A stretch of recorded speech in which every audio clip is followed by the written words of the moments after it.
मित्रांनो, आपल्या राजकारण्यांचं आणि त्यांच्या कार्यकर्त्यांचं कोणत्या शब्दात कौतुक करायचं किंवा करावं हेच समजत नाही.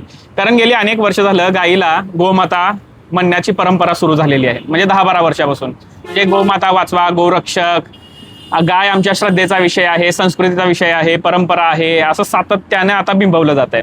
आणि अशामध्येच पश्चिम बंगालमध्ये एका जुन्या कायद्याची कडक अंमलबजावणी सुरू होते. आता ती काय तर कुर्बानीला गायी तुम्ही कापू शकत नाही किंवा कुर्बानीसाठी गायीचा वापर केला जाऊ शकत नाही, अशी सूचना किंवा आदेशच पश्चिम बंगाल सरकारनं काढला. आणि त्या आदेशाचं उनो झाला. त्या कायद्याचं समर्थन मुस्लिम समाजानं केलं आणि हिंदू समाजाने त्याचा विरोध केला. कारण पश्चिम बंगालमध्ये काही समाज असे आहेत ते गायी वाढवतातच कुर्बानीसाठी देण्यासाठी, कुर्बानीला देण्यासाठी. त्या लोकांनी या कायद्याचा कडाडून विरोध केला कारण त्यांच्या व्यवसायावर घाला झाला. आणि मुस्लिम समाजाने याच्या विरुद्ध जाऊन एक नवीन मागणी केलेली आहे, ते म्हणजे गायीला राष्ट्रीय पशु जाहीर करा तुम्ही. म्हणजे राष्ट्रीय पशु म्हणून जाहीर करा म्हणून त्यांनी आंदोलनं केले, सह्यांची मोहीम चालवली. आता इथं नवीन नियमाला ऍड केला त्यांनी त्यामध्ये. म्हणजे जे जुना कायदा आहे त्याच्यामध्ये एक नियम ऍड केला, तो म्हणजे 14 वर्षापर्यंतच्या गायीला आम्ही गोमाता म्हणू किंवा ते कुर्बानीसाठी पात्र नाहीत. 14 वर्षानंतरच्या ज्या गायी असतील त्या कुर्बानीसाठी, कत्तलीसाठी त्यांना परवाना दिला जाऊ शकतोय.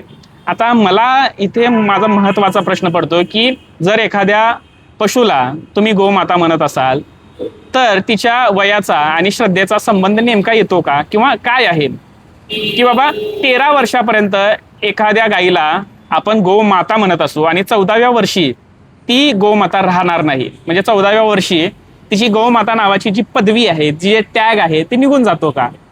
म्हणजे विशिष्ट काळापर्यंत ती आई आहे, ती संस्कृती आहे, ती परंपरा आहे, ती तुमच्या धर्माचं प्रतीक आहे आणि 14व्या वर्षानंतरनं ते सगळं निघून जाईल.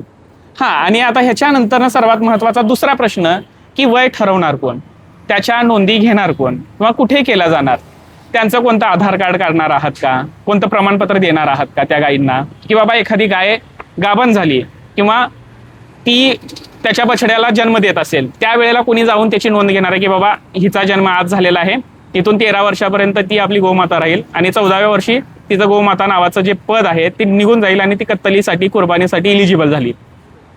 म्हणजे तुमची श्रद्धा 14व्या वर्षी एक्सपायर होते.